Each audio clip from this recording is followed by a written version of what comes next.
Hello friends, welcome to our YouTube channel Offshore Classes. दोस्तों, अगर आप JKSSB junior engineer civil exam की तैयारी कर रहे हैं तो ये वीडियो आपके लिए बहुत बेनिफिशियल रहेगी। फ्रेंड्स, किसी भी एग्जाम को क्रैक करने के लिए ज़रूरी होता है कि उस एग्जाम के पैटर्न को हम समझ लें।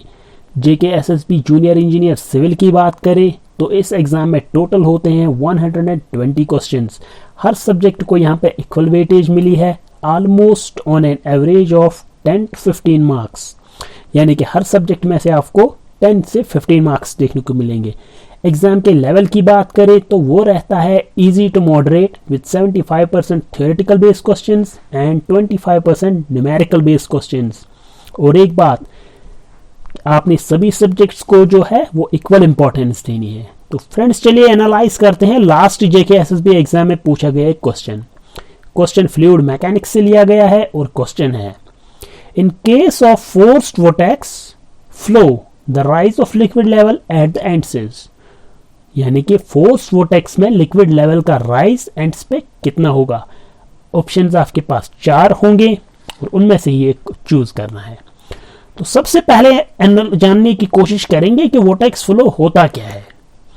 वोर्टेक्स फ्लो हम उस टाइप के फ्लो को कहते हैं जिसमें फ्लूइड मास रोटेट कर रहा होता है किसी constant speed say about it's vertical axis. Vortex flow के 2 सब टाइप्स होते हैं। Number 1 is free vortex flow and next is forced vortex flow. Free vortex flow वो फ्लो हुआ जिसमें फ्लूइड मास अपने आप में रोटेट कर रहा होता है, यानी कि without the help of any external energy. दूसरा फ्लो होता है forced vortex flow. Forced vortex flow में फ्लूइड मास रोटेट तो कर रहा होता है but with the help of external energy. Friends, इस क्वेश्चन को एनालाइज करने की कोशिश करेंगे एक एग्जांपल के थ्रू।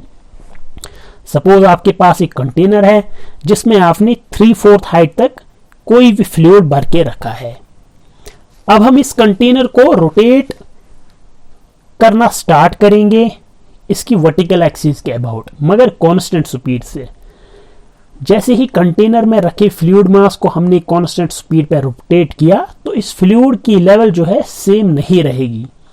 इस रोटेशन की वजह से फ्लूइड की लेवल एंड्स पे राइज हो जाएगी और सेंटर पे डाउन हो जाएगी। अब कितना राइज होता है और कितना डाउन होगा, वही हमारा बेसिक क्वेश्चन था। अब मान के चलिए, जैसे मैंने दिखाया है डायग्राम में, ए हाइट जो है वो है हाइट इनिशियल फ्लूइड सरफेस से लेकर जितना राइज हुआ एंड्स पे, और बी हाइट जो है वो है हाइट इनिशियल फ्लूइड सरफेस से लेकर जितना डिप हुआ सेंटर पे। तो टोटल हाइट हम मान के चलते हैं h या z मान सकते हैं आप, वो होगा h is equal to a plus b। एक और बात याद रखिएगा, ये जो कनकेव शेप इस फ्लूइड ने अटेन कर ली, जियोमेट्रिकली हम इसको पैराबोलॉइड शेप बोलते हैं। अब जैसे कि हम इस फ्लूइड को एनालाइज करते हैं तो हमें पता चलता है कि जितना फ्लूइड का राइज एंड्स पे हुआ वो इक्वल होता है जितना सेंटर पे डिप हुआ होगा।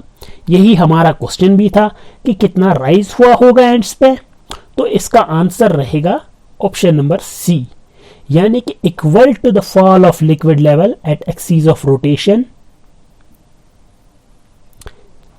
या हम कह सकते हैं कि जितना राइज हुआ होगा एंड्स पे उतना ही डिप हुआ होगा सेंटर में। ठीक है, तो इसका right option is option number C, equal to the fall of liquid level at axis of rotation. बिल्कुल दोस्तों, बेसिक से क्वेश्चंस आते हैं आपके एग्जाम में, थोड़ी सी मेहनत और एग्जाम आपका। फ्रेंड्स, इस टॉपिक पे और भी इंटरेस्टिंग क्वेश्चंस पूछ सकते हैं, जैसे कि बर्नौलीज इक्वेशन किस टाइप ऑफ वोर्टेक्स फ्लो में अप्लाई कर सकते हैं। इसका आंसर है बर्नौलीज इक्वेशन हम सिर्फ और सिर्फ फ्री वोर्टेक्स फ्लो में अप्लाई कर सकते हैं, फोर्स वोर्टेक्स फ्लो में ये अप्लाई नहीं कर सकते हैं। दूसरा क्वेश्चन इस टॉपिक से ये पूछा जा सकता है कि जो कनकेव शेप वाला पैराबोलॉइड बना उसकी टोटल हाइट या उसका टोटल वॉल्यूम कितना है, तो वो भी मैंने आपको यहाँ पर लिख के रखा है। गाइज, अगर आपको ये वीडियो अच्छी लगी तो इस वीडियो को जरूर लाइक कीजिए और हमारे इस यूट्यूब चैनल ऑफशोर क्लासेस को जरूर सब्सक्राइब कीजिए।